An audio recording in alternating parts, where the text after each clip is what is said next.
What's up, guys? Welcome back. If it's your first time, welcome. Today in this video, we are going to be explaining all about the SSN. And before we get into that, I want to explain something to you before we get into the meat and the potatoes of this video, is that if you're on the path of transformation and you are trying to manifest your highest timeline, all of your desires, you literally want to transform into the person you have always dreamt of being. A lot of times we think, and I wish I knew this, that growth is linear, and that when we feel like life is hard, or we have made a mistake, or we have gone back into the old story, we could be very, very mean to ourselves, and we don't give ourselves grace and think that like it's okay. It's literally okay, right? Sometimes we're nicer to other people and we give other people more grace than we give ourselves, because we really want to see that transformation. We really want to see tangible evidence in our lives that we are moving in the right direction of our transformation. But we think that growth is like this, it's linear. So we think that if we backslide or we make a mistake, we're going to start from the beginning of our transformation, but this is not true. So growth is on a spiral, and it spirals upwards, right? And so when you're on your path, right, you think that it's straight, but it's not. It's going up. So you're always elevating. Your soul is always evolving on your path. So when things get hard in life and you are met with challenges and things that feel like they are not working out in your favor, for a moment, you go through a collapse period. You go through a time where things are falling apart, but it's only to propel you further on your path and for you to actually elevate further. And so what I have learned in my transformation is that typically when things are going wrong, it's because you're about to be propelled and quantum leap to the next level of your soul's evolution, and you're going to manifest the things that you want to manifest. But it seems like it's going terrible, and you really have to surrender to that and let go and trust that everything that you have been working so hard on yourself and your story of transformation, your path of transformation, it is working. And so you can't ever start from point A, because you know so much more than you knew and you've done the work. You have to trust that all of that is going to propel you to where you're actually going. And look at it as like this spiral that is like constantly moving up. The more that I transform, the more that I trust myself, the more that I do the work. And when things start to go wrong, I may fall a little bit back down on the spiral, right, to that last step. But then once it clicks and I get myself back into alignment and I'm shifting realities, I actually get catapulted even further on my path. So I hope that makes sense, but that helped me so much. I think I read that in a book, I don't really know, but I wanted to share that with you. So let's get into the SSN, okay? It stands for your subconscious mind, the shadow parts of yourself, and your nervous system, okay? So let's start with the subconscious mind, okay? The subconscious mind is the womb of literally creation. It is the womb of you, your identity. But the thing about the subconscious mind, right, is that it runs 90% of your habits, your routines, and your rituals. And the thing about it is that it's out of your awareness. And what lives in the subconscious mind is your belief systems. It's what you think is possible for yourself. And it's everything that you have experienced that has left a scar or a wound or a pivotal point or something that has happened to you that is unintegrated, that's running the show of all of your decisions and every single way that you show up for yourself. So I give the example to a lot of my clients of, if you can't keep the promises that you make to yourself and you're not where you want to be in life, let's just give the example of like, let's just say you really want to get fit and you want to go to the gym and you want to eat healthier. And every time you try to get yourself to do it, you fall back into eating like shit, not taking care of your body. It's because there's a belief in the subconscious mind that doesn't believe that you are worthy to have the body that you want, that you don't feel like you are worthy to feel good every day, to have the health that you want. And that belief comes from something that is uncovered and it's running the show. I want you to think of the subconscious mind as like the virus that's running the show in the background, that you have no idea that this script is running in the background. You're just unaware of it, right?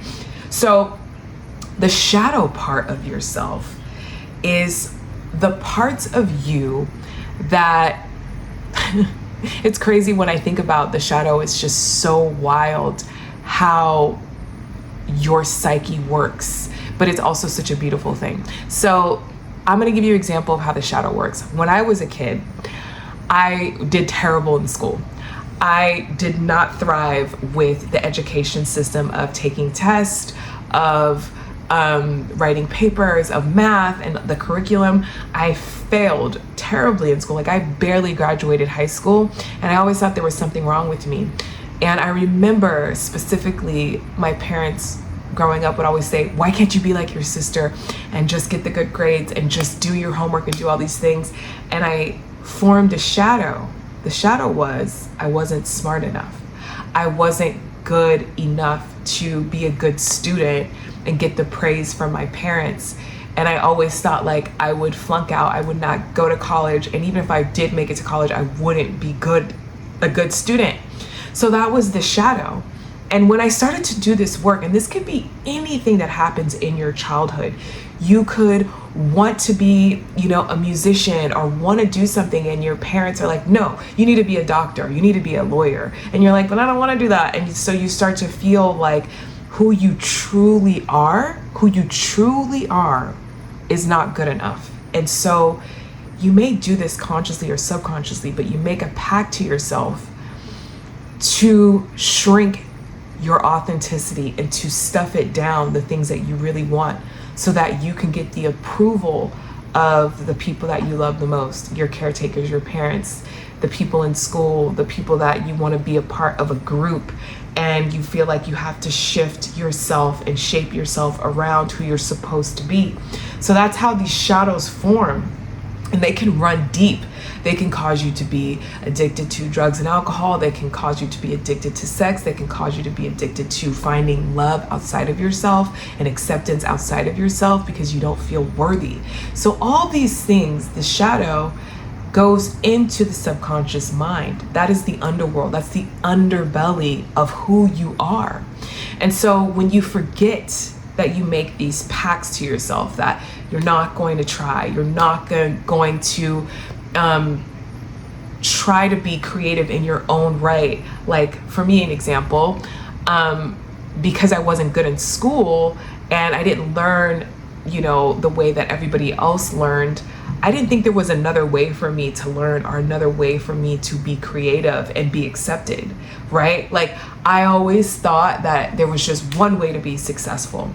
And as I began to do this work and transformation, I realized how I learn. I'm creative. I learn through doing. I learn through expression. I learn through writing poetry and reading literature and studying mythology and understanding that everyone's mind works so different and it's beautiful. This is creation, right? But this is the path of healing. And so the last step of the SSM, so we covered the shadow parts of yourself. We covered the subconscious mind, what it is, and the nervous system. I want you to think of your nervous system as the little person inside of you. It is the child version of you that just wants to feel safe. And it is also the container of what you can receive and what you feel safe receiving. And so the nervous system is tricky because it runs through your whole entire system and mechanism. And so if you don't feel safe, if you haven't done the work, your nervous system is wrecked because you're living out of alignment with who you truly are. It's going to be really hard for you to manifest the stuff that you want to manifest and transform into the identity of who you see yourself to be, to that identity, until you do this work. You won't be able to get to that, past that threshold for you to hold the money, hold the abundance, hold the relationship, hold the acceptance, hold the self-love until you really feel safe. And so doing the shadow work and the subconscious work is how I made it to the other side of my transformation and holding the things that I truly have always wanted to hold. So I want to give you the example of when my house burned down in 2025.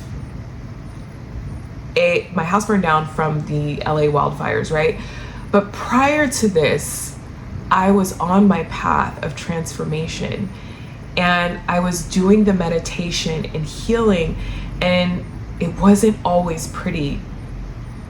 It's not. Like, facing your shadow, facing what's in your subconscious mind, it brings it into your awareness so you can release it.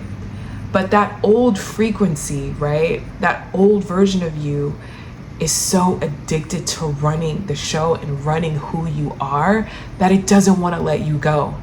So this is why I call it quantum leaping. This is why I call it transformation, is because it takes that commitment to yourself to heal. And when my house burned down, I felt like I looked at it as the worst thing ever, because it was my security blanket. It was something that I could afford. I could afford to live there. I could afford to pay my bills, and I was comfortable. But I was also working at a job that was killing my nervous system. My boss was verbally abusive, sexually abusive. He talked down to me almost every day, and I felt like I had to work there because I could pay my bills, and I wasn't like taking that risk of just quitting that job because I was trying to be responsible, right? I was trying to be a responsible adult, but I was wrecking my nervous system. And you cannot heal in the same environments that caused you trauma, or that are causing you trauma and uncertainty in who you are. So I realized that when that fire happened and I lost my house, I lost every material thing, that it gave me the strength to quit that job without a backup plan. And because I did the groundwork prior to this, and there's a book that I want to share with you that I'm sure you heard of. It's going to be linked to in the description of, well, there's two books. They're going to be linked in the description of this video. And one of the books is Breaking the Habit of Being Yourself by Dr. Joe Dispenza. That opened up true healing with my subconscious mind and truly understanding how I had to get into the depths of my psyche to release the things that were keeping me stuck. And I did the meditation program, and I committed to a 90-day meditation program that I would meditate for an hour in the morning and an hour in the evening, and it was all about reprogramming your subconscious mind. And now I teach this to my clients. I teach them how to do this. And the book is linked, yes. And then the second book is Eckhart Tolle, A New Earth. This opened up my mind to the shadow parts of myself and understanding how the ego works and how you can actually make the ego work in your favor by being aware of what it sounds like, what it looks like, and how it shows up in your everyday life. So those books are going to be linked if you need some groundworks and some structure to get rid of that old scaffolding of what has kept you safe, right? So after I quit the job and I decided to surrender my old life, like I said, growth isn't linear. I thought I was going all the way back to the beginning of my path and I was starting over. But no, this was actually the threshold for me to start my business, to work for myself, and to take that risk on myself from all the doubt that I had from childhood, that like I wasn't smart enough, I wasn't good enough, and I have to do things the traditional way, the world's way. This business that I have started for myself has given me the opportunity to create in my own right and realize how smart I truly am and how I can really help other people empower themselves and take the path of least resistance, but also take the path of authenticity and sovereignty to what their soul wants to express and what their soul wants to live out, and have that trust, build that self-trust up to say like, I can bet everything on myself. And the path is windy. The path windy, but it's so worth it. I swear to you, you will be so happy doing this work. So I hope this video sort of helped you connect the dots of the shadow parts of yourself, the subconscious mind, and your nervous system. There is so much more information on my website. I have written so much on my Substack, which is linked if you want to see like all the writings that I have written since the fires and choosing myself. Check out my Substack, because that is also a tool that can help you with your subconscious mind and the shadow parts of yourself and the nervous system. So if this video helped at all, give it a like, share it with somebody who's also on the path, and subscribe to my channel. And I will see you guys in the next video.